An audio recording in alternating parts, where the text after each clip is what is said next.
ओम नमो भगवते वासुदेवाय। श्रीमद्भागवत महात्म्य, पहला अध्याय। देवर्षि नारद की भक्ति से भेंट।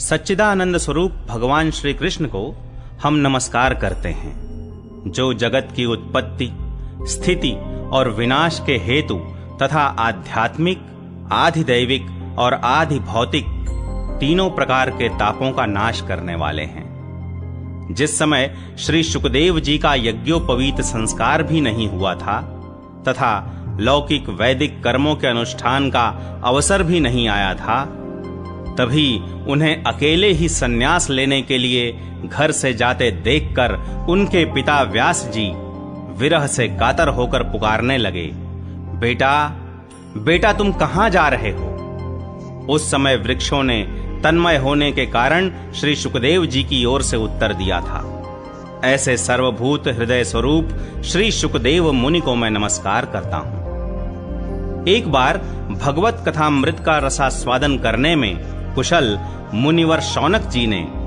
नैमिषारण्य क्षेत्र में विराजमान महामति सूत जी को नमस्कार करके उनसे पूछा। शौनक जी बोले, सूत जी, आपका ज्ञान अज्ञानांधकार को नष्ट करने के लिए करोड़ों सूर्यों के समान है। आप हमारे कानों के लिए रसायन, अमृत स्वरूप सार गर्भित कथा कहिए। भक्ति, ज्ञान और वैराग्य से प्राप्त होने वाले महान विवेक की वृद्धि किस प्रकार होती है तथा वैष्णव लोग किस तरह इस माया मोह से अपना पीछा छुड़ाते हैं। इस घोर कलिकाल में जीव प्रायः आसुरी स्वभाव के हो गए हैं। विविध क्लेशों से आक्रांत इन जीवों को शुद्ध दैवी शक्ति संपन्न बनाने का सर्वश्रेष्ठ उपाय क्या है? सूत जी, आप हमें कोई ऐसा शाश्वत साधन बताइए जो सबसे अधिक कल्याणकारी तथा पवित्र करने वालों में भी पवित्र हो तथा जो भगवान श्री कृष्ण की प्राप्ति करा दे। चिंतामणि केवल लौकिक सुख दे सकती है और कल्प वृक्ष अधिक से अधिक स्वर्गीय संपत्ति दे सकता है, परंतु गुरुदेव प्रसन्न होकर भगवान का योगी दुर्लभ नित्य वैकुंठ धाम दे देते हैं। सूत जी ने कहा, शौनक जी, तुम्हारे हृदय में भगवान का प्रेम है, इसलिए मैं विचार कर तुम्हें संपूर्ण सिद्धांतों का निष्कर्ष सुनाता हूं, जो जन्म मृत्यु के भय का नाश कर देता है, जो भक्ति के प्रवाह को बढ़ाता है और भगवान श्री कृष्ण की प्रसन्नता का प्रधान कारण है। मैं तुम्हें वह साधन बतलाता हूं, उसे सावधान होकर सुनो। श्री सुखदेव जी ने कलयुग में जीवों के काल रूपी सर्प के मुख का ग्रास होने के त्रास का आत्यंतिक नाश करने के लिए श्रीमद्भागवत शास्त्र का प्रवचन किया है।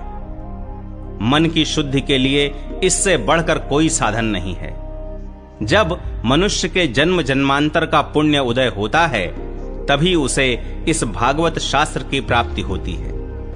जब सुखदेव जी राजा परीक्षित को यह कथा सुनाने के लिए सभा में विराजमान हुए, तब देवता लोग उनके पास अमृत का कलश लेकर आए। देवता अपना काम बनाने में बड़े कुशल होते हैं, अतः यहां भी सबने सुखदेव मुनि को नमस्कार करके कहा, आप यह अमृत लेकर बदले में हमें कथामृत का दान दीजिए। इस प्रकार परस्पर विनिमय हो जाने पर राजा परीक्षित अमृत का पान करें और हम सब श्रीमद्भागवत रूप अमृत का पान करेंगे। इस संसार में कहां कांच और कहां महामूल्य मणि तथा कहां सुधा और कहां कथा। श्री सुखदेव जी ने उस समय देवताओं की हंसी उड़ा दी। उन्हें भक्ति शून्य कथा का अनधिकारी जानकर कथामृत का दान नहीं किया। इस प्रकार यह श्रीमद्भागवत की कथा देवताओं को भी दुर्लभ है। पूर्व काल में श्रीमद्भागवत के श्रवण से ही राजा परीक्षित की मुक्ति देखकर ब्रह्मा जी को भी बड़ा आश्चर्य हुआ था। उन्होंने सत्यलोक में तराजू बांधकर सब साधनों को तौला। अन्य सभी साधन तौल में हल्के पड़ गए। अपने महत्व के कारण भागवत ही सबसे भारी रहा। यह देखकर सभी ऋषियों को बड़ा विस्मय हुआ।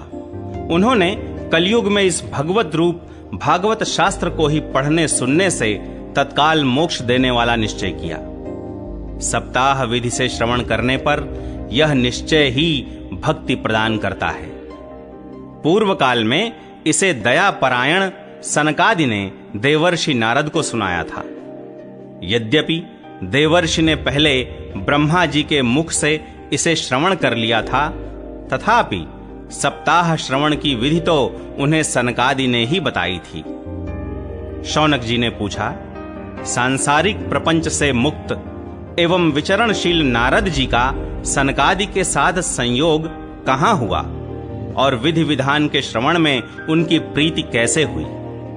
सूत जी ने कहा, अब मैं तुम्हें वह भक्ति पूर्ण कथानक सुनाता हूं जो श्री शुकदेव जी ने मुझे अपना अनन्य शिष्य जानकर एकांत में सुनाया था। एक दिन विशालापुरी में वे चारों निर्मल ऋषि सत्संग के लिए आए। वहां उन्होंने नारद जी को देखा। सनकादि ने पूछा, ब्रह्मन, आपका मुख उदास क्यों हो रहा है? आप चिंतातुर कैसे हैं? इतनी जल्दी जल्दी आप कहां जा रहे हैं और आपका आगमन कहां से हो रहा है? इस समय तो आप उस पुरुष के समान व्याकुल जान पड़ते हैं जिसका सारा धन लुट गया हो। आप जैसे आसक्ति रहित पुरुषों के लिए यह उचित नहीं है। इसका कारण बताइए। नारद जी ने कहा, मैं सर्वोत्तम लोक समझकर पृथ्वी में आया था। यहां पुष्कर, प्रयाग, काशी, गोदावरी, हरिद्वार, कुरुक्षेत्र, श्रीरंग और सेतुबंध आदि कई तीर्थों में मैं इधर उधर विचरता रहा, किंतु मुझे कहीं भी मन को संतोष देने वाली शांति नहीं मिली। इस समय अधर्म के सहायक कलयुग ने सारी पृथ्वी को पीड़ित कर रखा है। अब यहां सत्य, तप, शौच, दया, दान आदि कुछ भी नहीं है। बेचारे जीव केवल अपना पेट पालने में लगे हुए हैं। वे असत्यभाषी, आलसी, मंदबुद्धि, भाग्यहीन, उपद्रवग्रस्त हो गए हैं। जो साधु संत कहे जाते हैं वे पूरे पाखंडी हो गए हैं।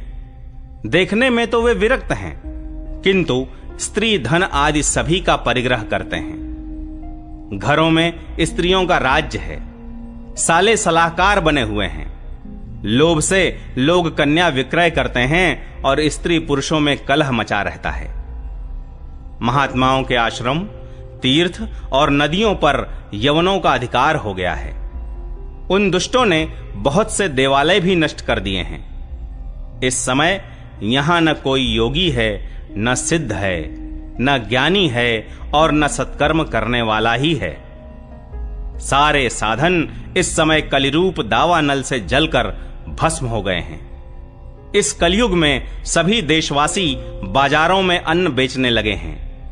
ब्राह्मण लोग पैसा लेकर वेद पढ़ाते हैं और स्त्रियां वेश्यावृत्ति से निर्वाह करने लगी हैं। इस तरह कलयुग के दोष देखता और पृथ्वी पर विचरता हुआ मैं यमुना जी के तट पर पहुंचा, जहां भगवान श्री कृष्ण की अनेकों लीलाएं हो चुकी हैं। मुनिवरों, सुनिए, वहां मैंने एक बड़ा आश्चर्य देखा। वहां एक युवती स्त्री खिन्न मन से बैठी थी।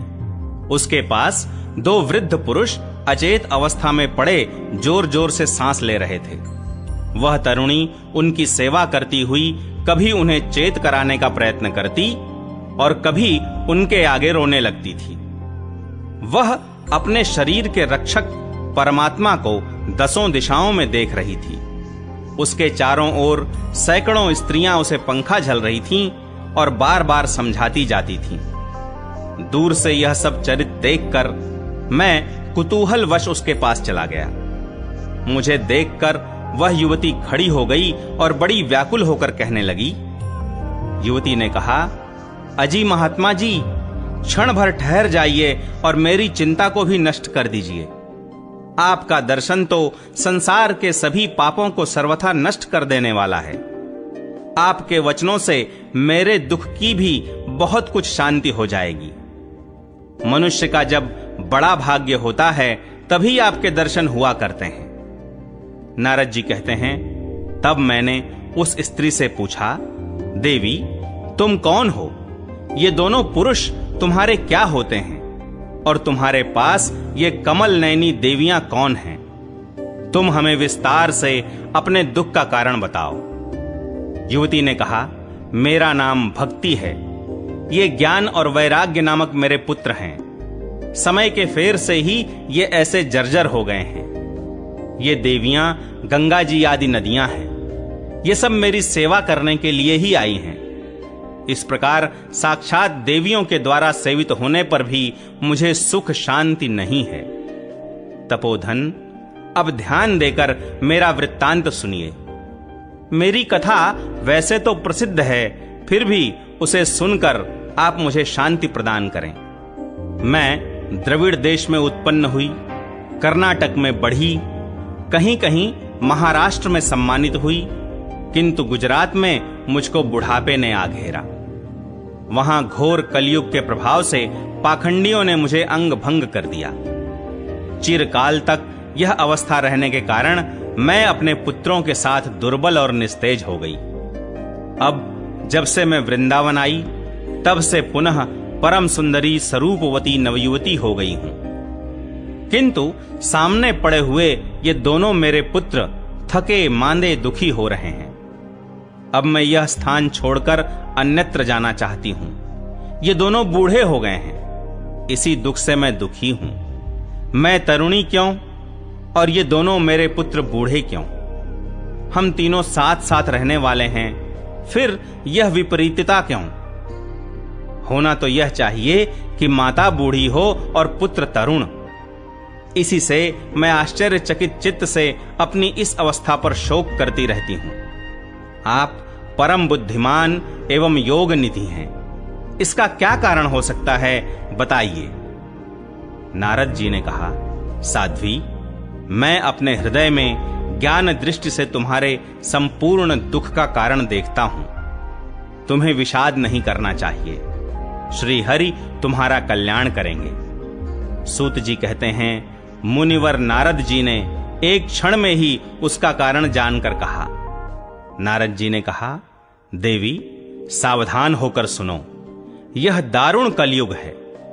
इसी से इस समय सदाचार, योग मार्ग और तप आदि सभी लुप्त हो गए हैं। लोग शठता और दुष्कर्म में लगकर अघासुर बन रहे हैं। संसार में जहां देखो वहीं सत्पुरुष दुख से म्लान हैं और दुष्ट सुखी हो रहे हैं। इस समय जिस बुद्धिमान पुरुष का धैर्य बना रहे, वही बड़ा ज्ञानी या पंडित है। पृथ्वी क्रमशः प्रतिवर्ष शेष जी के लिए भार रूप होती जा रही है। अब यह छूने योग्य तो क्या, देखने योग्य भी नहीं रह गई है और न इसमें कहीं मंगल ही दिखाई देता है। अब किसी को पुत्रों के साथ तुम्हारा दर्शन भी नहीं होता। विषयानुराग के कारण अंधे बने हुए जीवों से उपेक्षित होकर तुम जर्जर हो रही थी। वृंदावन के संयोग से तुम फिर नवीन तरुणी हो गई हो। अतः यह वृंदावन धाम धन्य है, जहां भक्ति सर्वत्र नृत्य कर रही है। परंतु तुम्हारे इन दोनों पुत्रों का यहां कोई ग्राहक नहीं है, इसलिए इनका बुढ़ापा नहीं छूट रहा है। यहां इनको कुछ आत्म सुख की प्राप्ति होने के कारण ये सोते से जान पड़ते हैं। भक्ति ने कहा, राजा परीक्षित ने इस पापी कलयुग को क्यों रहने दिया? इसके आते ही सब वस्तुओं का सार न जाने कहां चला गया। करुणामय श्री हरि से भी यह अधर्म कैसे देखा जाता है?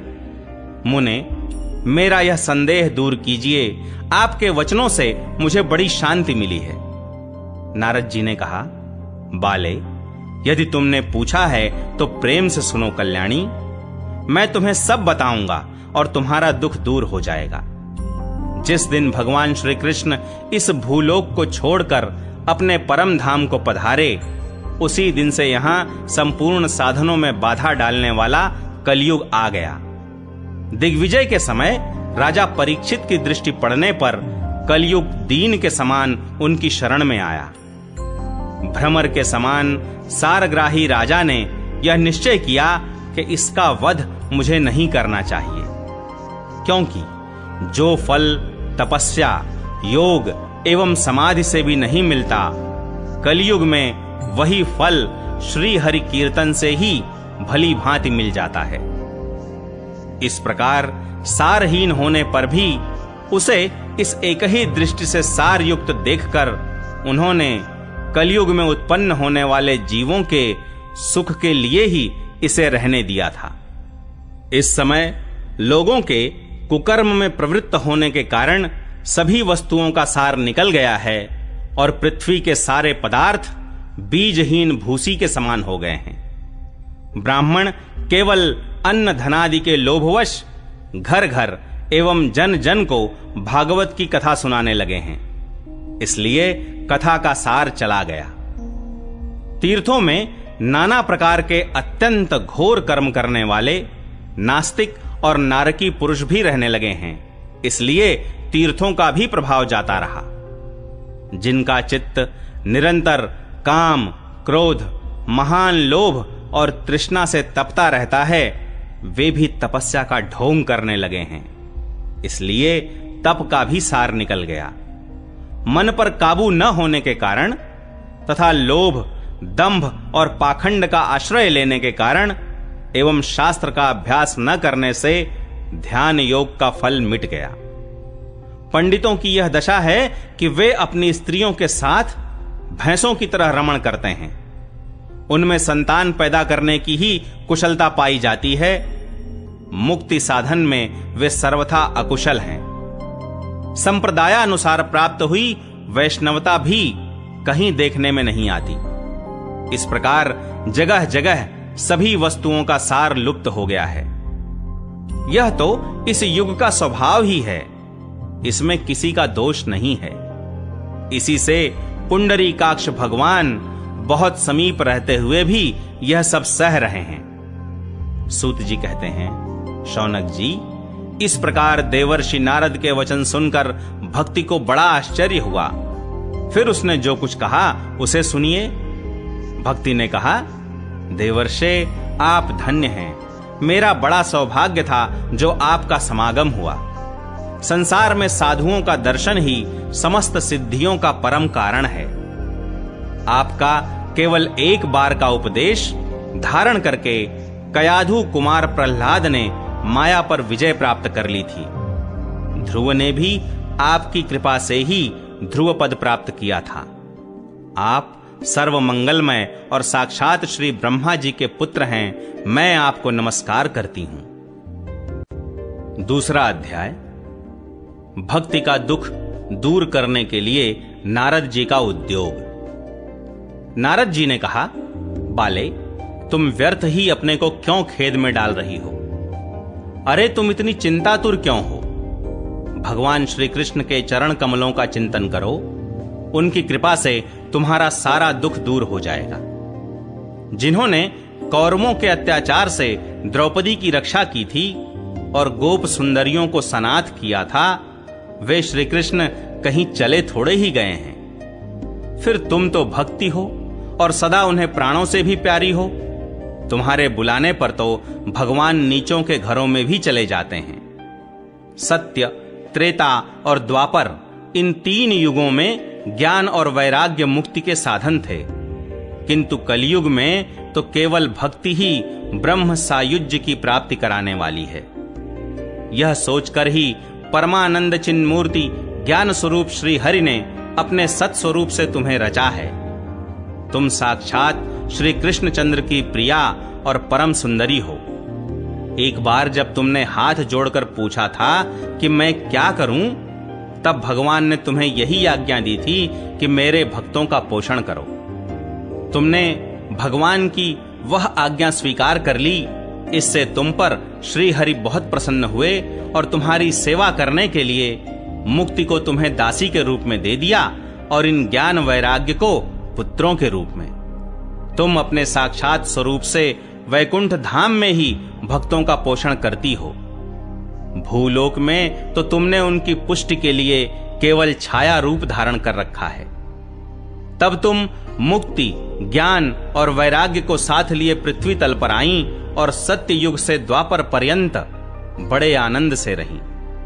कलयुग में तुम्हारी दासी मुक्ति पाखंड रूप रोग से पीड़ित होकर क्षीण होने लगी थी, इसीलिए वह तो तुरंत ही तुम्हारी आज्ञा से वैकुंठ लोक को चली गई।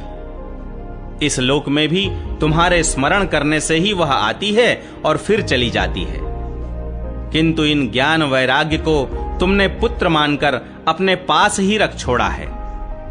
फिर भी कलयुग में इनकी उपेक्षा होने के कारण तुम्हारे ये पुत्र उत्साहहीन और वृद्ध हो गए हैं। फिर भी तुम चिंता न करो, मैं इनके नवजीवन का उपाय सोचता हूं। सुमुखी, कलि के समान कोई भी युग नहीं है।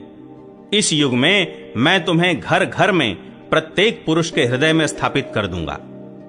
देखो, अन्य सब धर्मों को दबाकर और भक्ति विषयक महोत्सवों को आगे रखकर यदि मैंने लोक में तुम्हारा प्रचार न किया तो मैं श्री हरि का दास नहीं। इस कलयुग में जो जीव तुमसे युक्त होंगे वे पापी होने पर भी बेखटके भगवान श्री कृष्ण के अभय धाम को प्राप्त होंगे। जिनके हृदय में निरंतर प्रेम रूपिणी भक्ति निवास करती है, वे शुद्धांतःकरण पुरुष स्वप्न में भी यमराज को नहीं देखते। जिनके हृदय में भक्ति महारानी का निवास है, उन्हें प्रेत, पिशाच, राक्षस या दैत्य आदि स्पर्श करने में भी समर्थ नहीं हो सकते। भगवान तप, वेदाध्ययन, ज्ञान और कर्म आदि किसी भी साधन से वश में नहीं किए जा सकते। वे केवल भक्ति से ही वशीभूत होते हैं। इसमें श्री गोपीजन प्रमाण है। मनुष्यों का सहस्त्रों जन्म के पुण्य प्रताप से भक्ति में अनुराग होता है। कलयुग में केवल भक्ति ही सार है। भक्ति से तो साक्षात श्री कृष्णचंद्र सामने उपस्थित हो जाते हैं। जो लोग भक्ति से द्रोह करते हैं वे तीनों लोकों में दुख ही दुख पाते हैं। पूर्व काल में भक्त का तिरस्कार करने वाले दुर्वासा ऋषि को बड़ा कष्ट उठाना पड़ा था। बस व्रत, तीर्थ, योग, यज्ञ और ज्ञान चर्चा आदि बहुत से साधनों की कोई आवश्यकता नहीं है।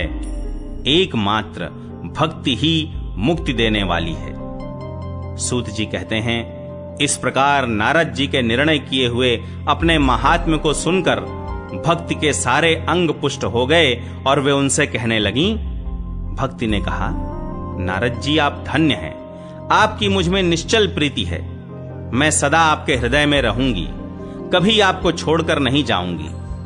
साधो, आप बड़े कृपालु हैं। आपने क्षण भर में ही मेरा सारा दुख दूर कर दिया, किंतु अभी मेरे पुत्रों में चेतना नहीं आई है। आप इन्हें शीघ्र ही सचेत कर दीजिए, जगा दीजिए। सूत जी कहते हैं, भक्ति के ये वचन सुनकर नारद जी को बड़ी करुणा आई और वे उन्हें हाथ से हिला डुलाकर जगाने लगे। फिर उनके कान के पास मुंह लगाकर जोर से कहा, ओ ज्ञान, जल्दी जग पड़ो। ओ वैराग्य, जल्दी जग पड़ो। फिर उन्होंने वेद ध्वनि, वेदांत घोष और बार बार गीता पाठ करके उन्हें जगाया। इससे वे जैसे तैसे बहुत जोर लगाकर उठे, किंतु आलस्य के कारण वे दोनों जम्भाई लेते रहे, नेत्र उघाड़कर देख भी नहीं सके। उनके बाल बगुलों की तरह सफेद हो गए थे। उनके अंग प्रायः सूखे काठ के समान निस्तेज और कठोर हो गए थे। इस प्रकार भूख प्यास के मारे अत्यंत दुर्बल होने के कारण उन्हें फिर सोते देख नारद जी को बड़ी चिंता हुई और वे सोचने लगे, अब मुझे क्या करना चाहिए। इनकी यह नींद और इससे भी बढ़कर इनकी वृद्धावस्था कैसे दूर हो। शौनक जी इस प्रकार चिंता करते करते वे भगवान का स्मरण करने लगे। उसी समय यह आकाशवाणी हुई कि मुने, खेद मत करो, तुम्हारा यह उद्योग निस्संदेह सफल होगा। देवर्षे, इसके लिए तुम एक सत्कर्म करो, वह कर्म तुम्हें संत शिरोमणि महानुभाव बताएंगे। उस सत्कर्म का अनुष्ठान करते ही क्षण भर में उनकी नींद और वृद्धावस्था चली जाएगी तथा सर्वत्र भक्ति का प्रसार होगा। यह आकाशवाणी वहां सभी को साफ साफ सुनाई दी। इससे नारद जी को बड़ा विस्मय हुआ और वे कहने लगे, मुझे तो इसका कुछ आशय समझ में नहीं आया। नारद जी बोले, इस आकाशवाणी ने भी गुप्त रूप में ही बात कही है। यह नहीं बताया कि वह कौन सा साधन किया जाए जिससे इनका कार्य सिद्ध हो। वे संत न जाने कहां मिलेंगे और किस प्रकार उस साधन को बताएंगे। अब आकाशवाणी ने जो कुछ कहा है उसके अनुसार मुझे क्या करना चाहिए? सूत जी कहते हैं, शौनक जी, तब ज्ञान वैराग्य दोनों को वहीं छोड़कर नारद मुनि वहां से चल पड़े और प्रत्येक तीर्थ में जा जाकर मार्ग में मिलने वाले मुनीश्वरों से वह साधन पूछने लगे। उनकी उस बात को सुनते तो सब थे, किंतु उसके विषय में कोई कुछ भी निश्चित उत्तर न देता। किन्हीं ने उसे असाध्य बताया, कोई बोले इसका ठीक ठीक पता लगना ही कठिन है। कोई सुनकर चुप रह गए और कोई कोई तो अपनी अवज्ञा होने के भय से बात को टाल टूल कर खिसक गए। त्रिलोकी में महान आश्चर्यजनक हाहाकार मच गया। लोग आपस में कानाफूसी करने लगे, भाई, जब वेद ध्वनि, वेदांत घोष और बार बार गीता पाठ सुनाने पर भी भक्ति, ज्ञान और वैराग्य ये तीनों नहीं जगाए जा सके, तब और कोई उपाय नहीं है। स्वयं योगीराज नारद को भी जिसका ज्ञान नहीं है, उसे दूसरे संसारी लोग कैसे बता सकते हैं? इस प्रकार जिन जिन ऋषियों से इसके विषय में पूछा गया, उन्होंने निर्णय करके यही कहा कि यह बात दुस्साध्य ही है। तब नारद जी बहुत चिंतातुर हुए और बदरी वन में आए। ज्ञान वैराग्य को जगाने के लिए वहां उन्होंने यह निश्चय किया कि मैं तप करूंगा। इसी समय उन्हें अपने सामने करोड़ों सूर्यों के समान तेजस्वी सनकादि मुनीश्वर दिखाई दिए। उन्हें देखकर वे मुनिश्रेष्ठ कहने लगे। नारद जी ने कहा, महात्माओं, इस समय बड़े भाग्य से मेरा आप लोगों के साथ समागम हुआ है। आप मुझ पर कृपा करके शीघ्र ही वह साधन बताइए। आप सभी लोग बड़े योगी, बुद्धिमान और विद्वान हैं। आप देखने में 5-5 वर्ष के बालक से जान पड़ते हैं, किंतु हैं पूर्वजों के भी पूर्वज। आप लोग सदा वैकुंठ धाम में निवास करते हैं, निरंतर हरि कीर्तन में तत्पर रहते हैं, भगवत लीला मृत का रसास्वादन कर सदा उसी में उन्मत्त रहते हैं, और एकमात्र भगवत कथा ही आपके जीवन का आधार है। हरि शरणम, भगवान ही हमारे रक्षक हैं, यह वाक्य सर्वदा आपके मुख में रहता है। इसी से काल प्रेरित वृद्धावस्था भी आपको बाधा नहीं पहुंचाती। पूर्व काल में आपके भ्रूभंग मात्र से भगवान विष्णु के द्वारपाल जय और विजय तुरंत पृथ्वी पर गिर गए थे, और फिर आपकी ही कृपा से वे पुनः वैकुंठ लोक पहुंच गए। धन्य है, इस समय आपका दर्शन बड़े सौभाग्य से ही हुआ है। मैं बहुत दीन हूं और आप लोग स्वभाव से ही दयालु हैं, इसलिए मुझ पर आपको अवश्य कृपा करनी चाहिए। बताइए, आकाशवाणी ने जिसके विषय में कहा है वह कौन सा साधन है और मुझे किस प्रकार उसका अनुष्ठान करना चाहिए? आप इसका विस्तार से वर्णन कीजिए। भक्ति, ज्ञान और वैराग्य को किस प्रकार सुख मिल सकता है और किस तरह इनकी प्रेम पूर्वक सब वर्णों में प्रतिष्ठा की जा सकती है? सनकादि ने कहा, देवर्षे, आप चिंता न करें, मन में प्रसन्न हों। उनके उद्धार का एक सरल उपाय पहले से ही विद्यमान है। नारद जी, आप धन्य हैं, आप विरक्तों के शिरोमणि हैं, श्री कृष्ण दासों के शाश्वत पथ प्रदर्शक एवं भक्ति योग के भास्कर हैं। आप भक्ति के लिए जो उद्योग कर रहे हैं, यह आपके लिए कोई आश्चर्य की बात नहीं समझनी चाहिए। भगवान के भक्त के लिए तो भक्ति की सम्यक स्थापना करना सदा उचित ही है। ऋषियों ने संसार में अनेकों मार्ग प्रकट किए हैं, किंतु वे सभी कष्ट साध्य हैं और परिणाम में प्रायः स्वर्ग की ही प्राप्ति कराने वाले हैं। अभी तक भगवान की प्राप्ति कराने वाला मार्ग तो गुप्त ही रहा है। उसका उपदेश करने वाला पुरुष प्रायः भाग्य से ही मिलता है। आपको आकाशवाणी ने जिस सत्कर्म का संकेत किया है उसे हम बतलाते हैं। आप प्रसन्न और समाहित चित्त होकर सुनिए। नारद जी, द्रव्य यज्ञ, तपो यज्ञ, योग यज्ञ और स्वाध्याय रूप ज्ञान यज्ञ, ये सब तो स्वर्गादि की प्राप्ति कराने वाले कर्म की ही ओर संकेत करते हैं। पंडितों ने ज्ञान यज्ञ को ही सत्कर्म का सूचक माना है। वह श्रीमद् भागवत का पारायण है जिसका गान शुक आदि महानुभावों ने किया है। उसके शब्द सुनने से ही भक्ति, ज्ञान और वैराग्य को बड़ा बल मिलेगा। इससे ज्ञान वैराग्य का कष्ट मिट जाएगा और भक्ति को आनंद मिलेगा। सिंह की गर्जना सुनकर जैसे भेड़िए भाग जाते हैं, उसी प्रकार श्रीमद् भागवत की ध्वनि से कलयुग के सारे दोष नष्ट हो जाएंगे। तब प्रेम रस प्रवाहित करने वाली भक्ति, ज्ञान और वैराग्य को साथ लेकर प्रत्येक घर और व्यक्ति के हृदय में क्रीड़ा करेगी। नारद जी ने कहा, मैंने वेद वेदांत की ध्वनि और गीता पाठ करके उन्हें बहुत जगाया, किंतु फिर भी भक्ति, ज्ञान और वैराग्य ये तीनों नहीं जगे। ऐसी स्थिति में श्रीमद् भागवत सुनाने से वे कैसे जगेंगे? क्योंकि उस कथा के प्रत्येक श्लोक और प्रत्येक पद में भी वेदों का ही तो सारांश है। आप लोग शरणागत वत्सल हैं तथा आपका दर्शन कभी व्यर्थ नहीं होता। इसलिए मेरा यह संदेह दूर कर दीजिए, इस कार्य में विलंब न कीजिए। सनकादि ने कहा, श्रीमद् भागवत की कथा वेद और उपनिषदों के सार से बनी है, इसलिए उनसे अलग उनकी फल रूपा होने के कारण वह बड़ी उत्तम जान पड़ती है। जिस प्रकार रस वृक्ष की जड़ से लेकर शाखाग्र पर्यंत रहता है, किंतु इस स्थिति में उसका आस्वादन नहीं किया जा सकता, वही जब अलग होकर फल के रूप में आ जाता है, तब संसार में सभी को प्रिय लगने लगता है। दूध में घी रहता ही है, किंतु उस समय उसका अलग स्वाद नहीं मिलता, वही जब उससे अलग हो जाता है, तब देवताओं के लिए भी स्वादवर्धक हो जाता है। खांड ईख के ओर छोर और बीच में भी व्याप्त रहती है, तथापि अलग होने पर उसकी कुछ और ही मिठास होती है। ऐसी ही यह भागवत की कथा है।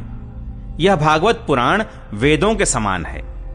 श्री व्यास देव ने इसे भक्ति, ज्ञान और वैराग्य की स्थापना के लिए प्रकाशित किया है। पूर्व काल में जिस समय वेद वेदांत के पारगामी और गीता की भी रचना करने वाले भगवान व्यास देव खिन्न होकर अज्ञान समुद्र में गोते खा रहे थे, उस समय आपने ही उन्हें 4 श्लोकों में इसका उपदेश किया था। उसे सुनते ही उनकी सारी चिंता दूर हो गई थी। फिर इसमें आपको आश्चर्य क्यों हो रहा है, जो आप हमसे प्रश्न कर रहे हैं? आपको उन्हें शोक और दुख का विनाश करने वाला श्रीमद् भागवत पुराण ही सुनाना चाहिए। नारद जी ने कहा, महानुभाव, आपका दर्शन जीव के संपूर्ण पापों को तत्काल नष्ट कर देता है, और जो संसार दुख रूप दावानल से तपे हुए हैं, उन पर शीघ्र ही शांति की वर्षा करता है। आप निरंतर शेष जी के सहस्त्र मुखों से गाए हुए भगवत कथामृत का ही पान करते रहते हैं। मैं प्रेम लक्षणा भक्ति का प्रकाश करने के उद्देश्य से आपकी शरण लेता हूं। जब अनेकों जन्मों के संचित पुण्य पुंज का उदय होने से मनुष्य को सत्संग मिलता है, तब वह उसके अज्ञान जनित मोह और मद रूप अंधकार का नाश करके विवेक उदय होता है। 3रा अध्याय, भक्ति के कष्ट की निवृत्ति। नारद जी कहते हैं, अब मैं भक्ति, ज्ञान और वैराग्य को स्थापित करने के लिए प्रयत्न पूर्वक श्री शुकदेव जी के कहे हुए भागवत शास्त्र की कथा द्वारा उज्जवल ज्ञान यज्ञ करूंगा। यह यज्ञ मुझे कहां करना चाहिए, आप इसके लिए कोई स्थान बता दीजिए। आप लोग वेद के पारगामी हैं, इसलिए मुझे इस शुक शास्त्र की महिमा सुनाइए। यह भी बताइए कि श्रीमद् भागवत की कथा कितने दिनों में सुनानी चाहिए और उसके सुनने की विधि क्या है। सनकादि बोले, नारद जी, आप बड़े विनीत और विवेकी हैं। सुनिए, हम आपको ये सब बातें बताते हैं। हरिद्वार के पास आनंद नाम का एक घाट है।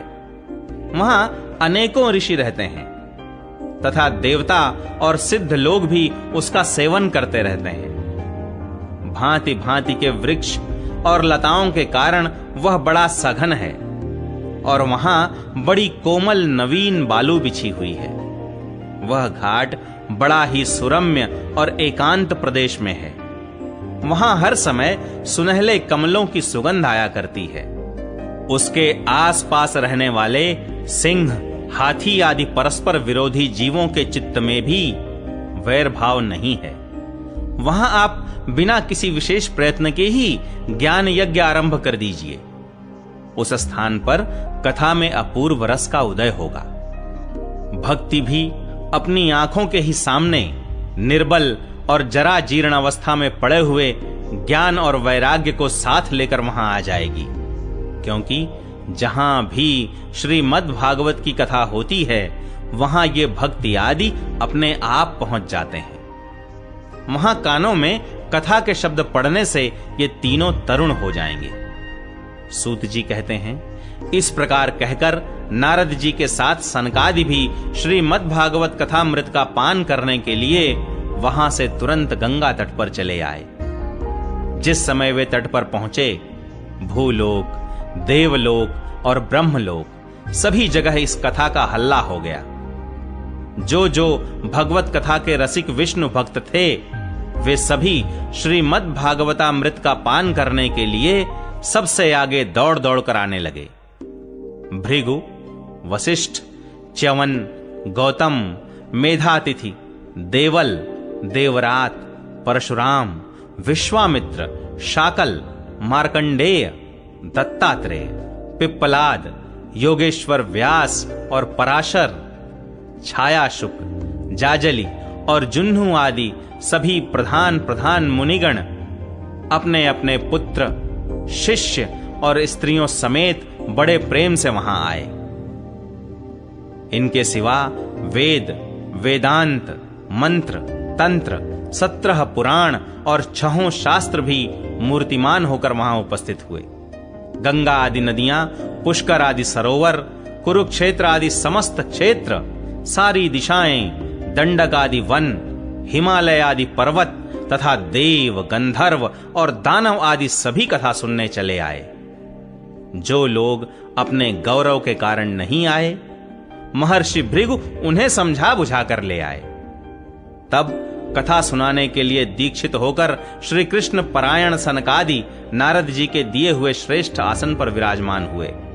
उस समय सभी श्रोताओं ने उनकी वंदना की। श्रोताओं में वैष्णव, विरक्त, सन्यासी और ब्रह्मचारी लोग आगे बैठे और उन सब के आगे नारद जी विराजमान हुए। एक ओर ऋषिगण, एक ओर देवता, एक ओर वेद और उपनिषद आदि तथा एक ओर तीर्थ बैठे और दूसरी ओर स्त्रियां बैठी। उस समय सब ओर जय जयकार, नमस्कार और शंखों का शब्द होने लगा और अबीर, गुलाल, खील एवं फूलों की खूब वर्षा होने लगी। कोई कोई देवश्रेष्ठ तो विमानों पर चढ़कर वहां बैठे हुए सब लोगों पर कल्प वृक्ष के पुष्पों की वर्षा करने लगे। सूत जी कहते हैं, इस प्रकार पूजा समाप्त होने पर जब सब लोग एकाग्र चित्त हो गए, तब सनकादि ऋषि महात्मा नारद को श्रीमद् भागवत का महात्म्य स्पष्ट करके सुनाने लगे। सनकादि ने कहा, अब हम आपको इस भागवत शास्त्र की महिमा सुनाते हैं। इसके श्रवण मात्र से मुक्ति हाथ लग जाती है। श्रीमद् भागवत की कथा का सदा सर्वदा सेवन, आस्वादन करना चाहिए। इसके श्रवण मात्र से श्री हरि हृदय में आ विराजते हैं। इस ग्रंथ में 18,000 श्लोक और 12 स्कंध हैं तथा श्री शुकदेव और राजा परीक्षित का संवाद है। आप यह भागवत शास्त्र ध्यान देकर सुनिए। यह जीव तभी तक अज्ञानवश इस संसार चक्र में भटकता है जब तक क्षण भर के लिए भी कानों में इस सुख शास्त्र की कथा नहीं पड़ती। बहुत से शास्त्र और पुराण सुनने से क्या लाभ है? इससे तो व्यर्थ का भ्रम बढ़ता है। मुक्ति देने के लिए तो एकमात्र भागवत शास्त्र ही गरज रहा है। जिस घर में नित्य प्रति श्रीमद् भागवत की कथा होती है वह तीर्थ रूप हो जाता है और जो लोग उसमें रहते हैं उनके सारे पाप नष्ट हो जाते हैं। हजारों अश्वमेध और सैकड़ों वाजपेय यज्ञ इस शुक शास्त्र की कथा का 16वां अंश भी नहीं हो सकते। तपोधनों, जब तक लोग अच्छी तरह श्रीमद् भागवत का श्रवण नहीं करते तभी तक उनके शरीर में पाप निवास करते हैं। फल की दृष्टि से इस शुक शास्त्र कथा की समता गंगा, गया, काशी, पुष्कर या प्रयाग कोई तीर्थ भी नहीं कर सकता। यदि आपको परम गति की इच्छा है तो अपने मुख से ही श्रीमद् भागवत के आधे अथवा चौथाई श्लोक का भी नित्य नियम पूर्वक पाठ कीजिए। ओमकार, गायत्री, पुरुष सूक्त, तीनों वेद, श्रीमद् भागवत, ओम नमो भगवते वासुदेवाय, यह 12 मंत्र 12 मूर्तियों वाले सूर्य भगवान, प्रयाग, संवत्सर रूप काल, ब्राह्मण, अग्निहोत्र, गौ, द्वादशी तिथि, तुलसी, वसंत ऋतु और भगवान पुरुषोत्तम, इन सब में बुद्धिमान लोग वस्तुतः कोई अंतर नहीं मानते। जो पुरुष अहर्निश अर्थ सहित श्रीमद् भागवत शास्त्र का पाठ करता है उसके करोड़ों जन्मों का पाप नष्ट हो जाता है। इसमें तनिक भी संदेह नहीं है। जो पुरुष नित्य प्रति भागवत का आधा या चौथाई श्लोक भी पढ़ता है उसे राजसूय और अश्वमेध यज्ञों का फल मिलता है।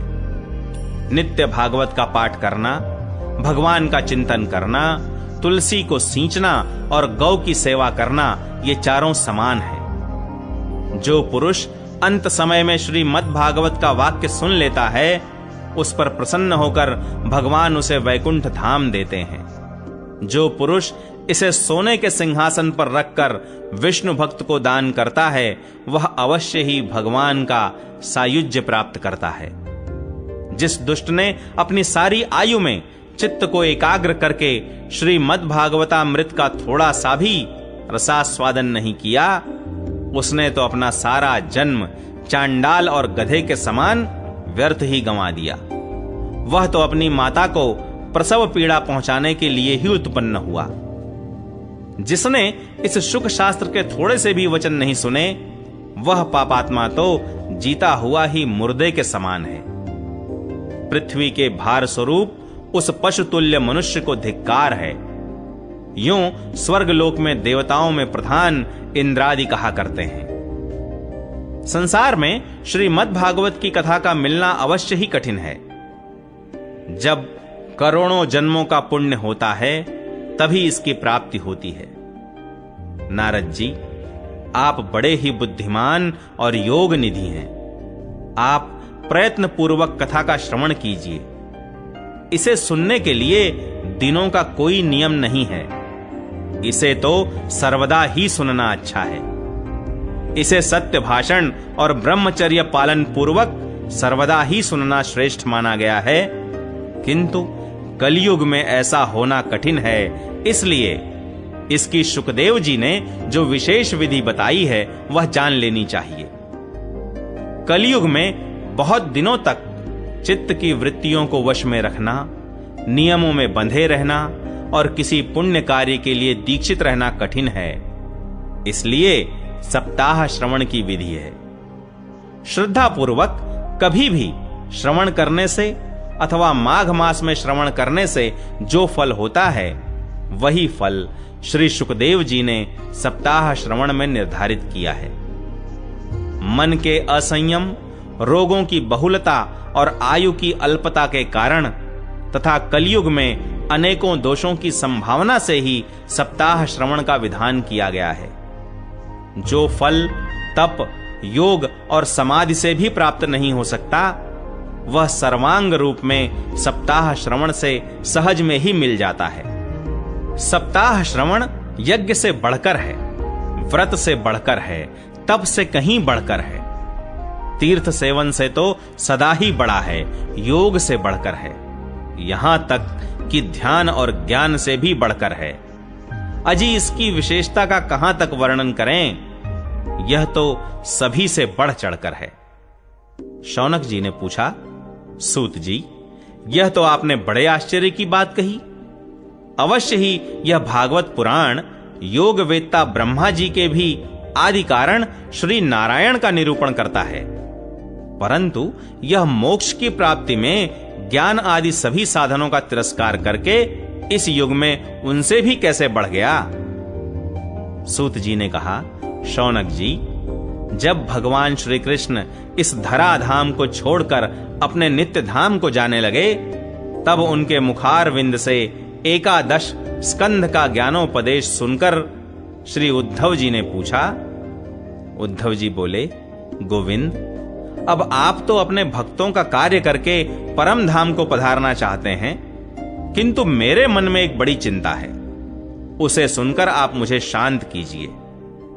अब घोर कलिकाल आया ही समझिए, इसलिए संसार में फिर अनेकों दुष्ट प्रकट हो जाएंगे।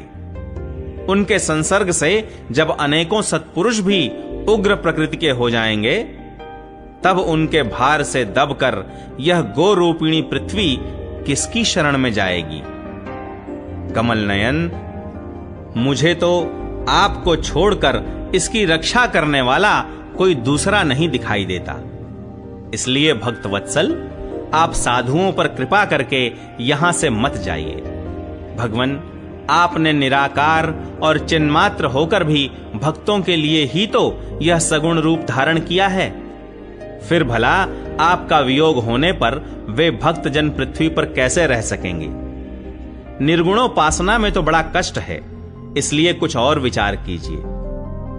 प्रभास क्षेत्र में उद्धव जी के ये वचन सुनकर भगवान सोचने लगे कि भक्तों के अवलंब के लिए मुझे क्या व्यवस्था करनी चाहिए।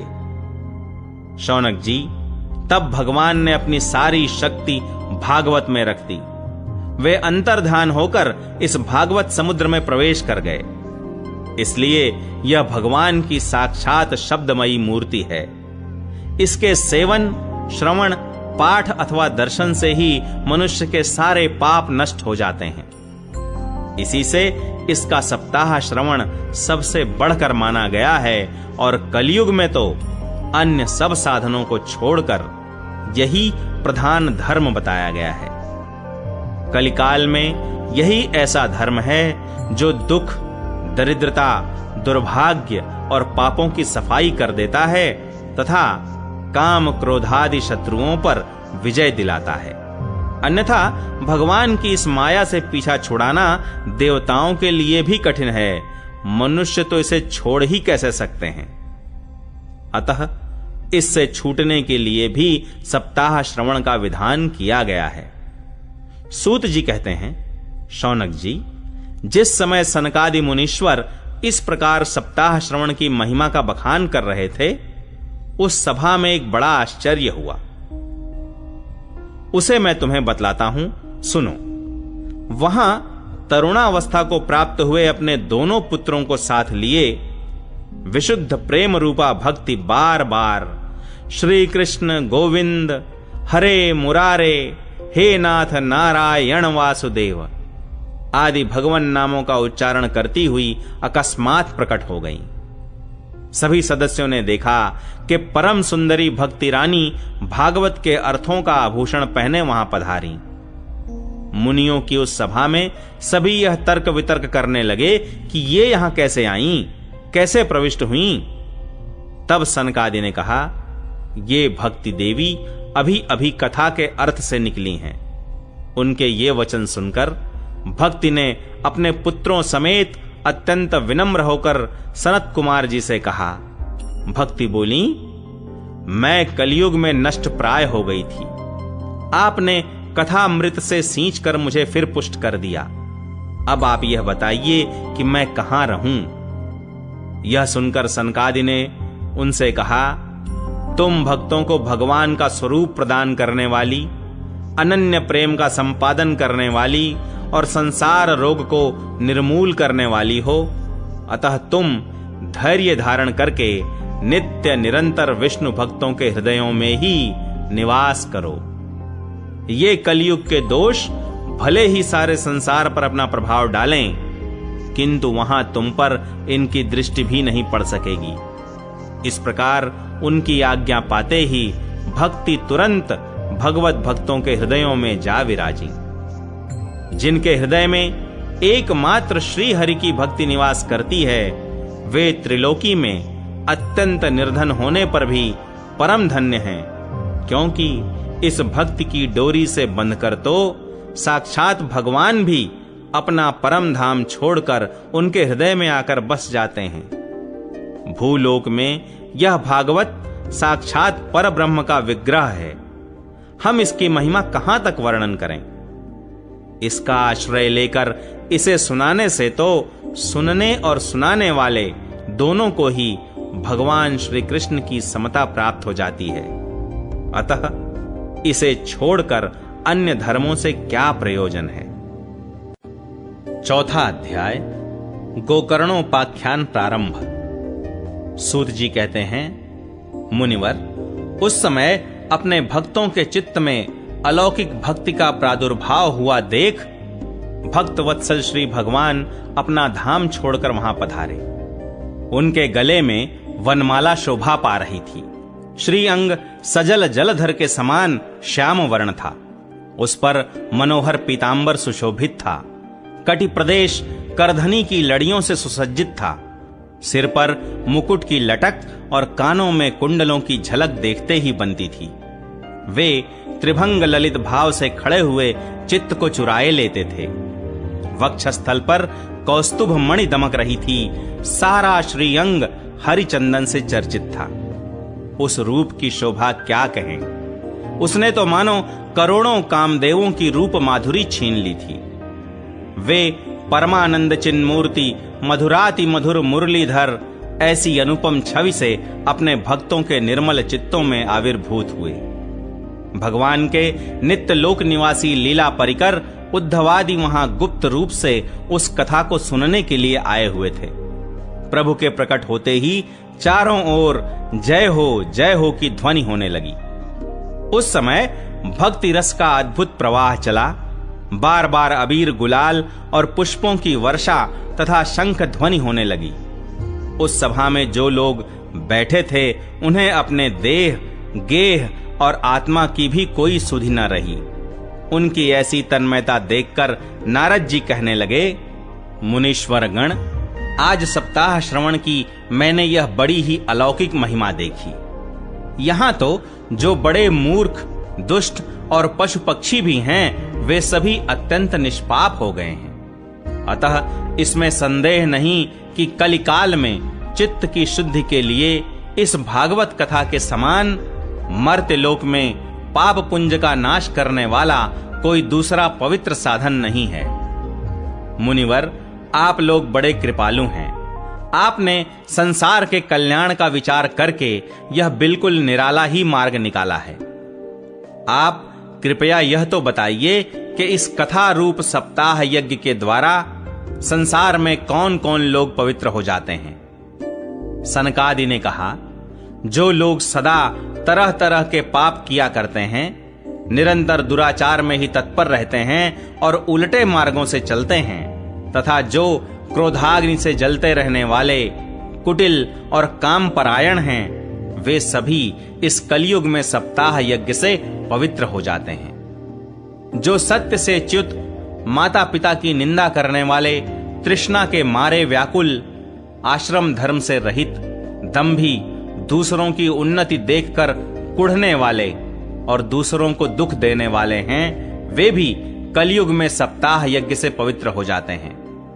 जो मदिरापान, ब्रह्म हत्या, सुवर्ण की चोरी, गुरु स्त्री गमन और विश्वासघात, ये 5 महापाप करने वाले, छल छद्म परायण, क्रूर, पिशाचों के समान निर्दयी, ब्राह्मणों के धन से पुष्ट होने वाले और व्यभिचारी हैं, वे भी कलयुग में सप्ताह यज्ञ से पवित्र हो जाते हैं। जो दुष्ट आग्रह पूर्वक सर्वदा मन, वाणी या शरीर से पाप करते रहते हैं, दूसरे के धन से ही पुष्ट होते हैं तथा मलिन मन और दुष्ट हृदय वाले हैं, वे भी कलयुग में सप्ताह यज्ञ से पवित्र हो जाते हैं। नारद जी, अब हम तुम्हें इस विषय में एक प्राचीन इतिहास सुनाते हैं। उसके सुनने से ही सब पाप नष्ट हो जाते हैं। पूर्व काल में तुंगभद्रा नदी के तट पर एक अनुपम नगर बसा हुआ था। वहां सभी वर्णों के लोग अपने अपने धर्मों का आचरण करते हुए सत्य और सत्कर्मों में तत्पर रहते थे। उस नगर में समस्त वेदों का विशेषज्ञ और श्रौत स्मार्त कर्मों में निपुण एक आत्मदेव नामक ब्राह्मण रहता था।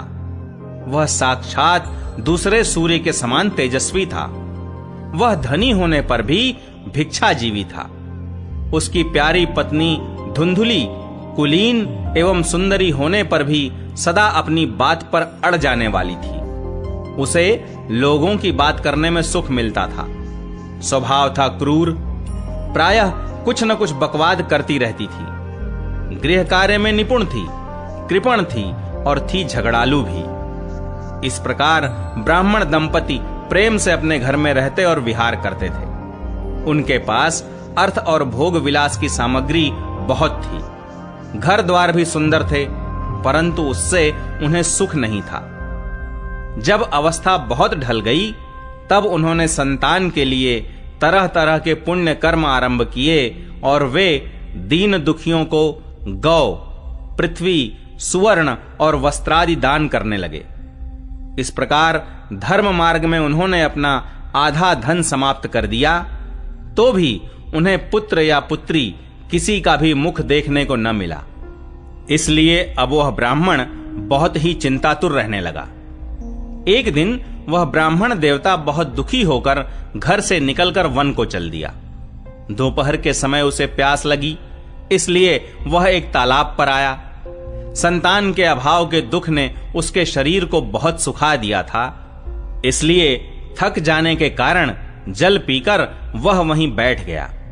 2 घड़ी बीतने पर वहां एक सन्यासी महात्मा आए।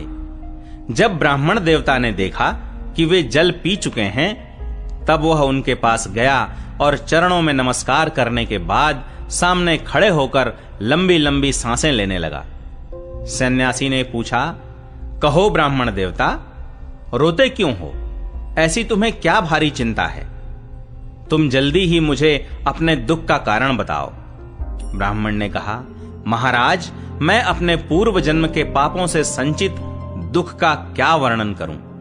अब मेरे पितर मेरे द्वारा दी हुई जलांजलि के जल को अपनी चिंता जनित सांस से कुछ गर्म करके पीते हैं। देवता और ब्राह्मण मेरा दिया हुआ प्रसन्न मन से स्वीकार नहीं करते। संतान के लिए मैं इतना दुखी हो गया हूं कि मुझे सब सूना ही सूना दिखाई देता है। मैं प्राण त्यागने के लिए यहां आया हूं। संतानहीन जीवन को धिक्कार है, संतानहीन गृह को धिक्कार है, संतानहीन धन को धिक्कार है और संतानहीन कुल को धिक्कार है। मैं जिस गाय को पालता हूं वह भी सर्वथा बांझ हो जाती है। जो पेड़ लगाता हूं उस पर भी फल फूल नहीं लगते। मेरे घर में जो फल आता है वह भी बहुत जल्दी सड़ जाता है। जब मैं ऐसा अभागा और पुत्रहीन हूं, तब फिर इस जीवन को ही रखकर मुझे क्या करना है? यूं कहकर वह ब्राह्मण दुख से व्याकुल हो उन सन्यासी महात्मा के पास फूट फूट कर रोने लगा। तब उन यतिवर के हृदय में बड़ी करुणा उत्पन्न हुई। वे योगनिष्ठ थे। उन्होंने उसके ललाट की रेखाएं देखकर सारा वृत्तांत जान लिया और फिर उसे विस्तार पूर्वक कहने लगे। सन्यासी ने कहा, ब्राह्मण देवता, इस प्रजा प्राप्ति का मोह त्याग दो। कर्म की गति प्रबल है। विवेक का आश्रय लेकर संसार की वासना छोड़ दो। विप्रवर, सुनो, मैंने इस समय तुम्हारा प्रारब्ध देखकर निश्चय किया है कि 7 जन्म तक तुम्हारे कोई संतान किसी प्रकार नहीं हो सकती। पूर्व काल में राजा सगर एवं अंग को संतान के कारण दुख भोगना पड़ा था। ब्राह्मण, अब तुम कुटुंब की आशा छोड़ दो, सन्यास में ही सब प्रकार का सुख है। ब्राह्मण ने कहा, महात्मा जी, विवेक से मेरा क्या होगा? मुझे तो बलपूर्वक पुत्र दीजिए, नहीं तो मैं आपके सामने ही शोक मूर्छित होकर अपने प्राण त्यागता हूं। जिसमें पुत्र स्त्री आदि का सुख नहीं है, ऐसा सन्यास तो सर्वथा नीरस ही है। लोक में सरस तो पुत्र पौत्रादि से भरा पूरा गृहस्थाश्रम ही है।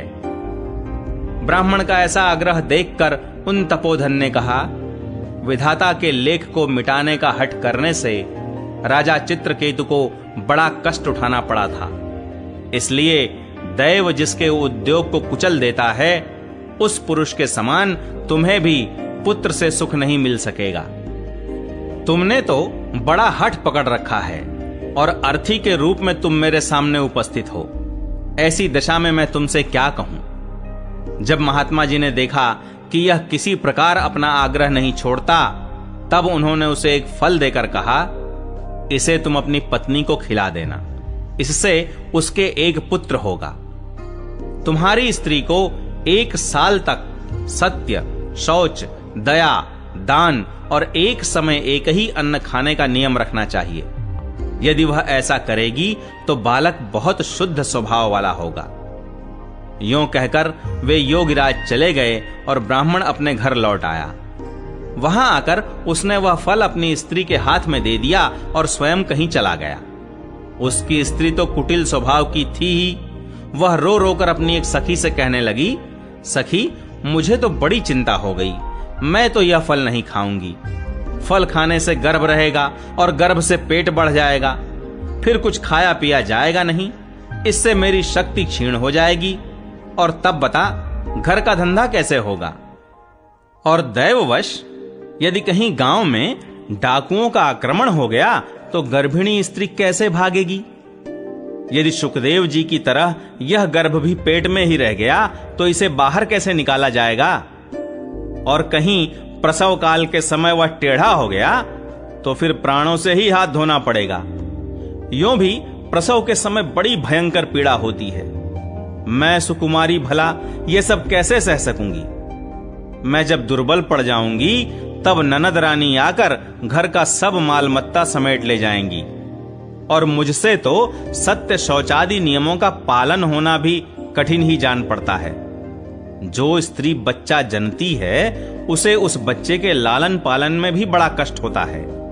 मेरे विचार से तो वंध्या या विधवा स्त्रियां ही सुखी हैं। मन में ऐसे ही तरह तरह के कुतर्क उठने से उसने वह फल नहीं खाया और जब उसके पति ने पूछा, फल खा लिया? तब उसने कह दिया, हां खा लिया। एक दिन उसकी बहन अपने आप ही उसके घर आई। तब उसने अपनी बहन को सारा वृत्तांत सुनाकर कहा कि मेरे मन में इसकी बड़ी चिंता है। मैं इस दुख के कारण दिनों दिन दुबली हो रही हूं। बहन मैं क्या करूं?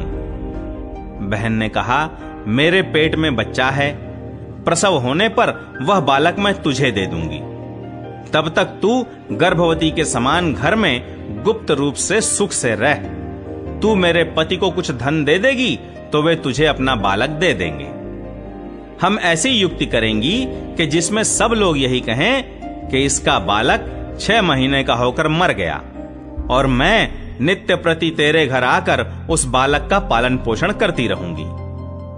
तू इस समय इसकी जांच करने के लिए यह फल गौ को खिला दे। ब्राह्मणी ने स्त्री स्वभाववश जो जो उसकी बहन ने कहा था वैसे ही सब किया। इसके पश्चात समयानुसार जब उस स्त्री के पुत्र हुआ तब उसके पिता ने चुपचाप लाकर उसे धुंधली को दे दिया और उसने आत्मदेव को सूचना दे दी कि मेरे सुख पूर्वक बालक हो गया है। इस प्रकार आत्मदेव के पुत्र हुआ सुनकर सब लोगों को बड़ा आनंद हुआ। ब्राह्मण ने उसका जात कर्म संस्कार करके ब्राह्मणों को दान दिया और उसके द्वार पर गाना बजाना तथा अनेक प्रकार के मांगलिक कृत्य होने लगे।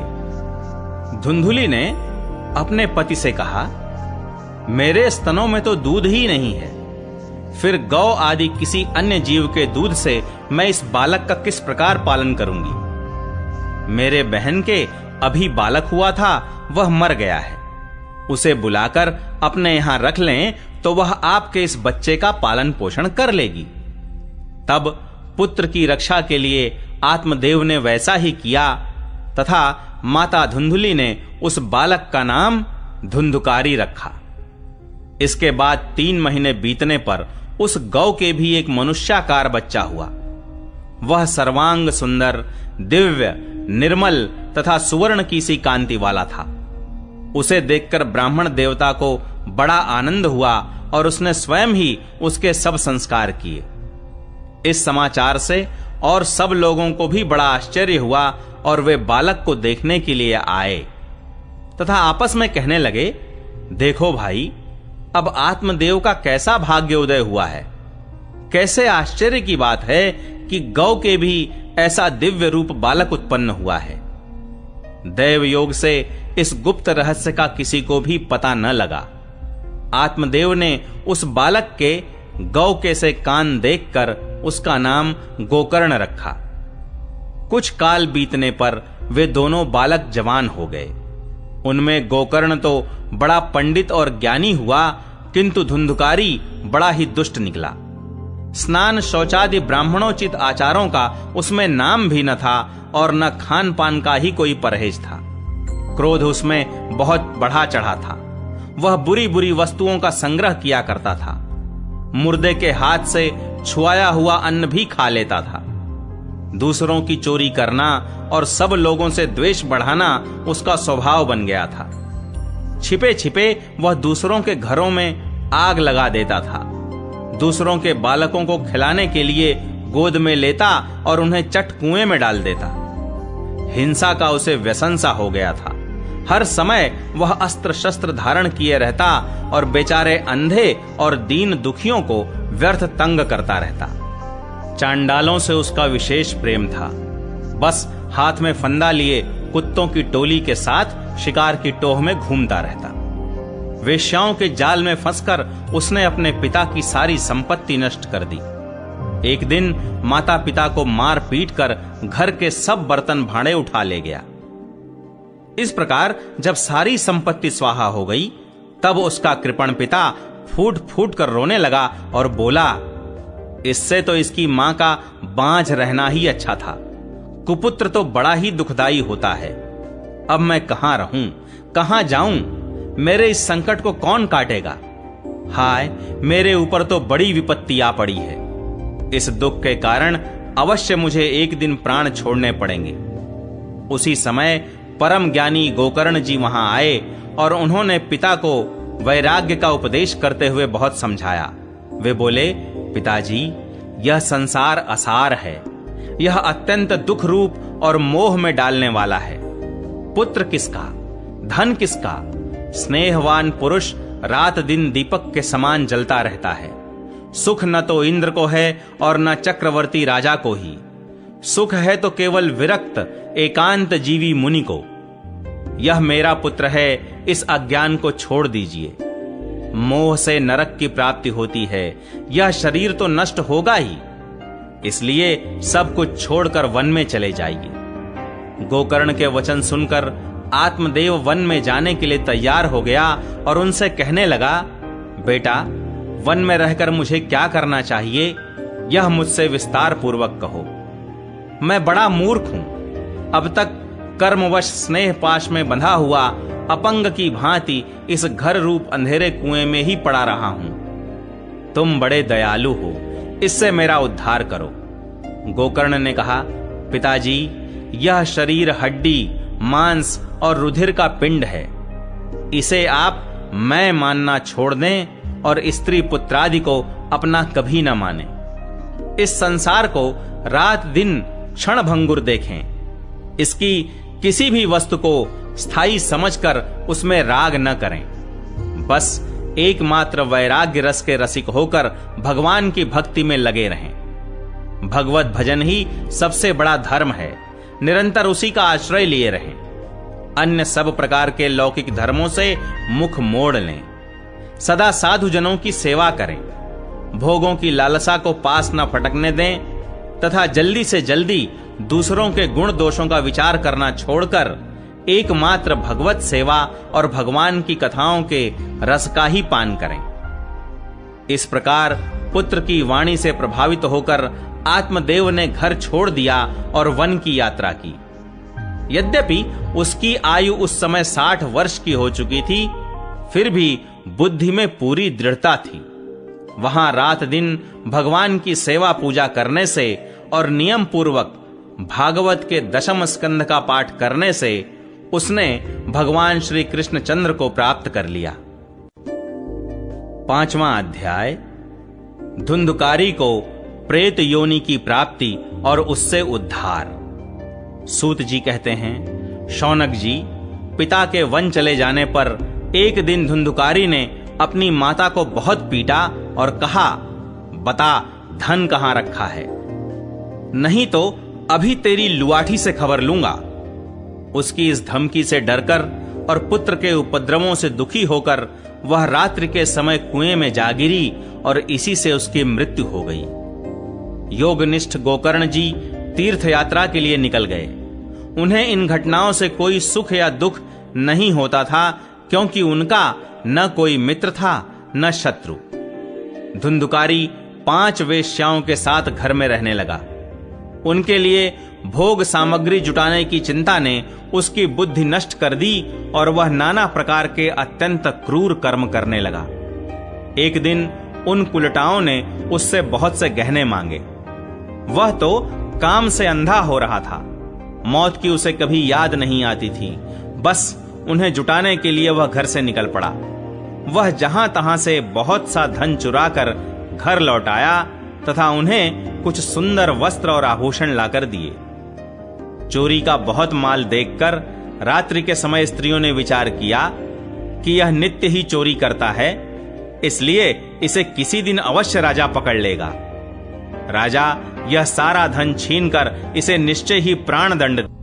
जब एक दिन इसे मरना ही है, तब हम ही धन की रक्षा के लिए गुप्त रूप से इसको क्यों न मार डालें। इसे मारकर हम इसका माल मत्ता लेकर जहां कहीं चली जाएंगी। ऐसा निश्चय कर उन्होंने सोए हुए धुंधुकारी को रस्सियों से कस दिया और उसके गले में फांसी लगाकर उसे मारने का प्रयत्न किया। इससे जब वह जल्दी न मरा तो उन्हें बड़ी चिंता हुई। तब उन्होंने उसके मुख पर बहुत से दहकते अंगारे डाले। इससे वह अग्नि की लपटों से बहुत छटपटा कर मर गया। उन्होंने उसके शरीर को एक गड्ढे में डालकर गाड़ दिया। सच है, स्त्रियां प्रायः बड़ी दुस्साहसी होती हैं। उनके इस कृत्य का किसी को भी पता न चला। लोगों के पूछने पर कह देती थीं कि हमारे प्रियतम पैसे के लोभ से अब की बार कहीं दूर चले गए हैं, इसी वर्ष के अंदर लौट आएंगे। बुद्धिमान पुरुष को दुष्टा स्त्रियों का कभी विश्वास नहीं करना चाहिए। जो मूर्ख इनका विश्वास करता है उसे दुखी होना पड़ता है। इनकी वाणी तो अमृत के समान कामियों के हृदय में रस का संचार करती है, किंतु हृदय छुरे की धार के समान तीक्ष्ण होता है। भला इन स्त्रियों का कौन प्यारा है। वे कुलटाएं धुंधुकारी की सारी संपत्ति समेटकर वहां से चंपत हो गईं। उनके ऐसे न जाने कितने पति थे और धुंधुकारी अपने कुकर्मों के कारण भयंकर प्रेत हुआ। वह बवंडर के रूप में सर्वदा 10 दिशाओं में भटकता रहता था तथा शीत धाम से संतप्त और भूख प्यास से व्याकुल होने के कारण हा दैव चिल्लाता रहता था, परंतु उसे कहीं भी कोई आश्रय न मिला। कुछ काल बीतने पर गोकर्ण ने भी लोगों के मुख से धुंधुकारी की मृत्यु का समाचार सुना। तब उसे अनाथ समझकर उन्होंने उसका गया जी में श्राद्ध किया और भी जहां जहां वे जाते थे उसका श्राद्ध अवश्य करते थे। इस प्रकार घूमते घूमते गोकर्ण जी अपने नगर में आए और रात्रि के समय दूसरों की दृष्टि से बचकर सीधे अपने घर के आंगन में सोने के लिए पहुंचे। वहां अपने भाई को सोया देख आधी रात के समय धुंधुकारी ने अपना बड़ा विकट रूप दिखाया। वह कभी भेड़ा, कभी हाथी, कभी भैंसा, कभी इंद्र और कभी अग्नि का रूप धारण करता। अंत में वह मनुष्य के आकार में प्रकट हुआ। ये विपरीत अवस्थाएं देखकर गोकर्ण ने निश्चय किया कि यह कोई दुर्गति को प्राप्त हुआ जीव है। तब उन्होंने उससे धैर्यपूर्वक पूछा। गोकर्ण ने कहा, तू कौन है? रात्रि के समय ऐसे भयानक रूप क्यों दिखा रहा है? तेरी यह दशा कैसे हुई? हमें बता तो सही। तू प्रेत है, पिशाच है अथवा कोई राक्षस है? सूत जी कहते हैं, गोकर्ण के इस प्रकार पूछने पर वह बार बार जोर जोर से रोने लगा। उसमें बोलने की शक्ति नहीं थी, इसलिए उसने केवल संकेत मात्र किया। तब गोकर्ण ने अंजलि में जल लेकर उसे अभिमंत्रित करके उस पर छिड़का। इससे उसके पापों का कुछ शमन हुआ और वह इस प्रकार कहने लगा। प्रेत बोला, मैं तुम्हारा भाई हूं, मेरा नाम है धुंधुकारी। मैंने अपने ही दोष से अपना ब्राह्मणत्व नष्ट कर दिया। मेरे कुकर्मों की गिनती नहीं की जा सकती। मैं तो महान अज्ञान में चक्कर काट रहा था, इसी से मैंने लोगों की बड़ी हिंसा की। अंत में कुलटा स्त्रियों ने मुझे तड़पा तड़पा कर मार डाला। इसी से अब प्रेत योनि में पड़कर यह दुर्दशा भोग रहा हूं। अब दैववश कर्म फल का उदय होने से मैं केवल वायु भक्षण करके जी रहा हूं। भाई, तुम दया के समुद्र हो, अब किसी प्रकार जल्दी ही मुझे इस योनि से छुड़ाओ। गोकर्ण ने धुंधुकारी की सारी बातें सुनी और तब उससे बोले। गोकर्ण ने कहा, भाई, मुझे इस बात का बड़ा आश्चर्य है। मैंने तुम्हारे लिए विधि पूर्वक गया जी में पिंडदान किया, फिर भी तुम प्रेत योनि से मुक्त कैसे नहीं हुए? यदि गया श्राद्ध से भी तुम्हारी मुक्ति नहीं हुई, तब इसका और कोई उपाय ही नहीं है। अच्छा, तुम सब बात खोल कर कहो, मुझे अब क्या करना चाहिए? प्रेत ने कहा, मेरी मुक्ति सैकड़ों गया श्राद्ध करने से भी नहीं हो सकती। अब तो तुम इसका कोई और उपाय सोचो। प्रेत की यह बात सुनकर गोकर्ण को बड़ा आश्चर्य हुआ। वे कहने लगे, यदि सैकड़ों गया श्राद्धों से भी तुम्हारी मुक्ति नहीं हो सकती, तब तो तुम्हारी मुक्ति असंभव ही है। अच्छा, अभी तो तुम निर्भय होकर अपने स्थान पर रहो।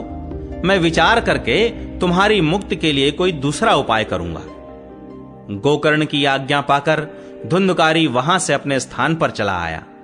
इधर गोकर्ण ने रात भर विचार किया, तब भी उन्हें कोई उपाय नहीं सूझा। प्रातःकाल उनको आया देख लोग प्रेम से उनसे मिलने आए। तब गोकर्ण ने रात में जो कुछ जिस प्रकार हुआ था वह सब उन्हें सुना दिया। उनमें जो लोग विद्वान, योगनिष्ठ, ज्ञानी और वेदज्ञ थे, उन्होंने भी अनेकों शास्त्रों को उलट पलट कर देखा, तो भी उसकी मुक्ति का कोई उपाय न मिला। तब सबने यही निश्चय किया कि इस विषय में सूर्य नारायण जो आज्ञा करें वही करना चाहिए। अतः गोकर्ण ने अपने तपोबल से सूर्य की गति को रोक दिया। उन्होंने स्तुति की, भगवन, आप सारे संसार के साक्षी हैं। मैं आपको नमस्कार करता हूं। आप मुझे कृपा करके धुंधुकारी की मुक्ति का साधन बताइए। गोकर्ण की यह प्रार्थना सुनकर सूर्यदेव ने दूर से ही स्पष्ट शब्दों में कहा, श्रीमद् भागवत से मुक्ति हो सकती है, इसलिए तुम उसका सप्ताह पारायण करो। सूर्य का यह धर्ममय वचन वहां सभी ने सुना। तब सबने यही कहा कि प्रयत्न पूर्वक यही करो। है भी यह साधन बहुत सरल। अतः गोकर्ण जी भी तदनुसार निश्चय करके कथा सुनाने के लिए तैयार हो गए। देश और गांवों से अनेकों लोग कथा सुनने के लिए आए।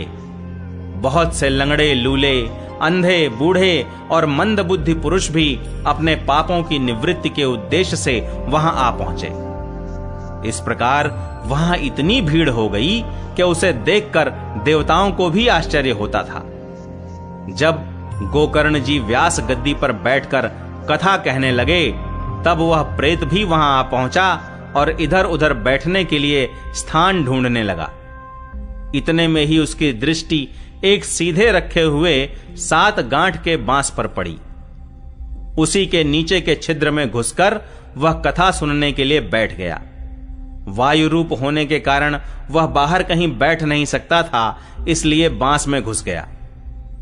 गोकर्ण जी ने एक वैष्णव ब्राह्मण को मुख्य श्रोता बनाया और प्रथम स्कंध से ही स्पष्ट स्वर में कथा सुनानी आरंभ कर दी।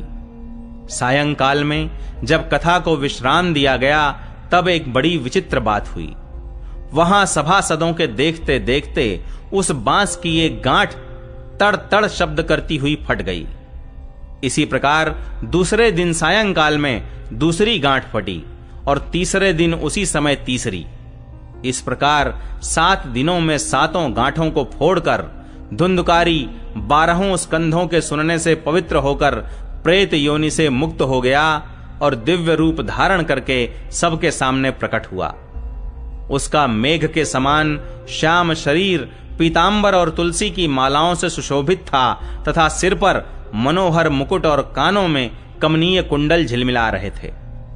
उसने तुरंत अपने भाई गोकर्ण को प्रणाम करके कहा, भाई, तुमने कृपा करके मुझे प्रेत योनि की यातनाओं से मुक्त कर दिया। यह प्रेत पीड़ा का नाश करने वाली श्रीमद् भागवत की कथा धन्य है तथा श्री कृष्णचंद्र के धाम की प्राप्ति कराने वाला इसका सप्ताह पारायण भी धन्य है। जब सप्ताह श्रवण का योग लगता है तब सब पाप थर्रा उठते हैं कि अब यह भागवत की कथा जल्दी ही हमारा अंत कर देगी। जिस प्रकार आग गीली सूखी छोटी बड़ी सब तरह की लकड़ियों को जला डालती है, उसी प्रकार यह सप्ताह श्रवण मन वचन और कर्म द्वारा किए हुए नए पुराने छोटे बड़े सभी प्रकार के पापों को भस्म कर देता है।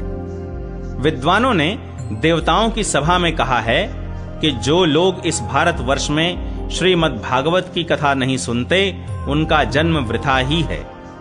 भला मोह पूर्वक लालन पालन करके यदि इस अनित्य शरीर को हृष्ट पुष्ट और बलवान भी बना लिया तो भी श्रीमद् भागवत की कथा सुने बिना इससे क्या लाभ हुआ। अस्थियां ही इस शरीर के आधार स्तंभ हैं।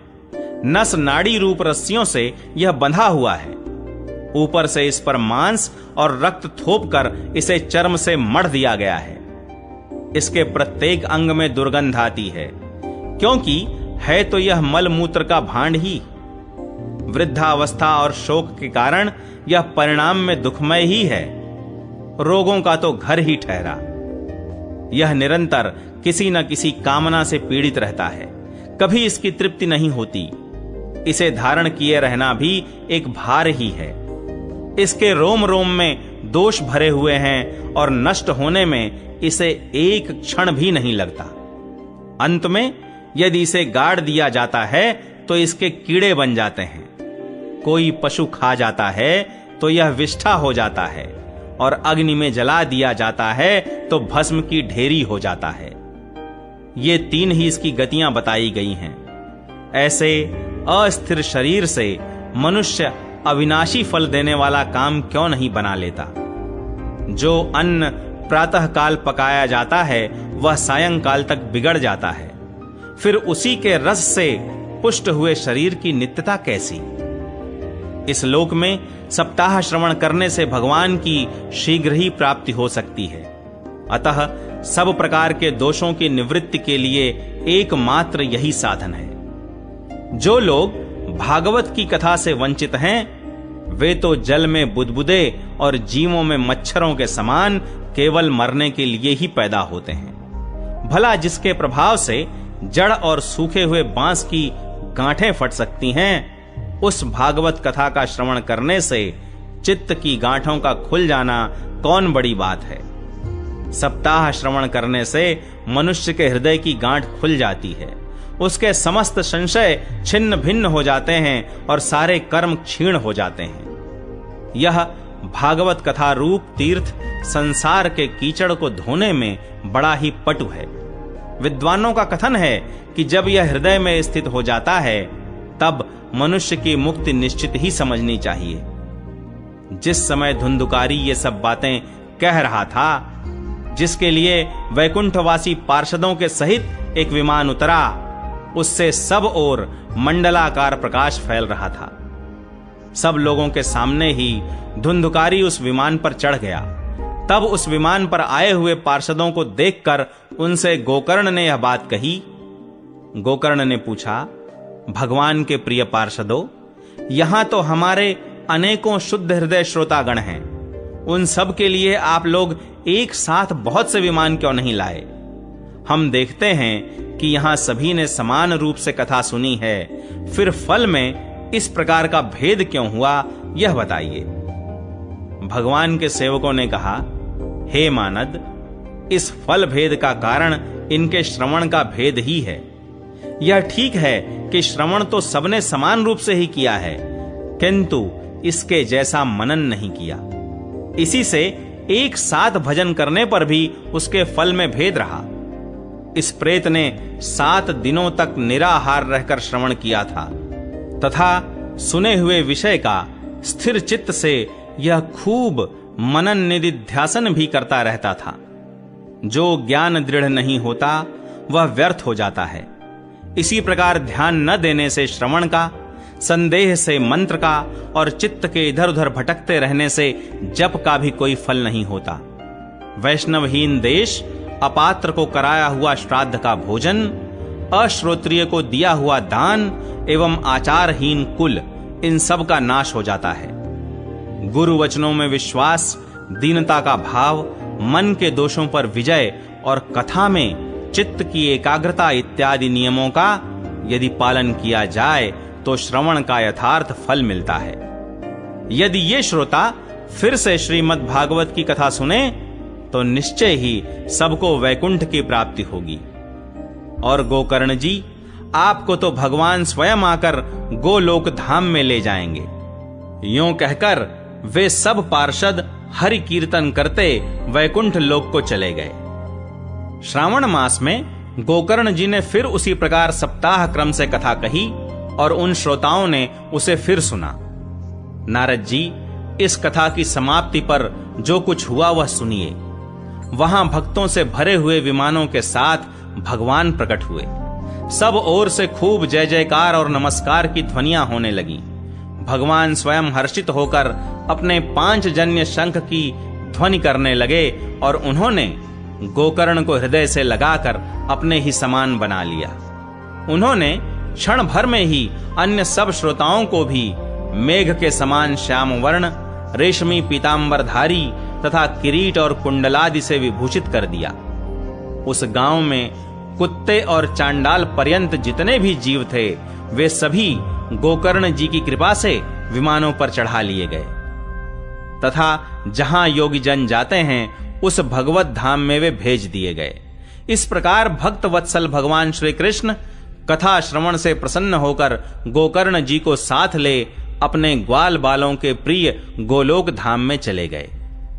पूर्व काल में जैसे अयोध्यावासी भगवान श्री राम के साथ साकेत धाम सिधारे थे, उसी प्रकार भगवान श्री कृष्ण उन सब को योगी दुर्लभ गोलोक धाम को ले गए। जिस लोक में सूर्य, चंद्रमा और सिद्धों की भी कभी गति नहीं हो सकती, उसमें वे श्रीमद् भागवत श्रवण करने से चले गए। नारद जी, सप्ताह यज्ञ के द्वारा कथा श्रवण करने से जैसा उज्जवल फल संचित होता है, उसके विषय में हम आपसे क्या कहें। अजी, जिन्होंने अपने कर्णपुट से गोकर्ण जी की कथा के एक अक्षर का भी पान किया था, वे फिर माता के गर्भ में नहीं आए।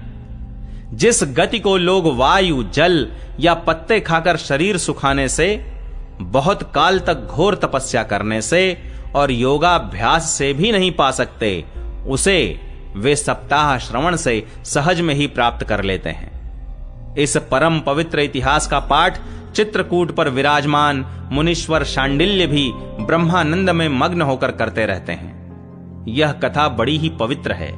एक बार के श्रवण से ही समस्त पाप राशि को भस्म कर देती है। यदि इसका श्राद्ध के समय पाठ किया जाए तो इससे पितृगण को बड़ी तृप्ति होती है और नित्य पाठ करने से मोक्ष की प्राप्ति होती है।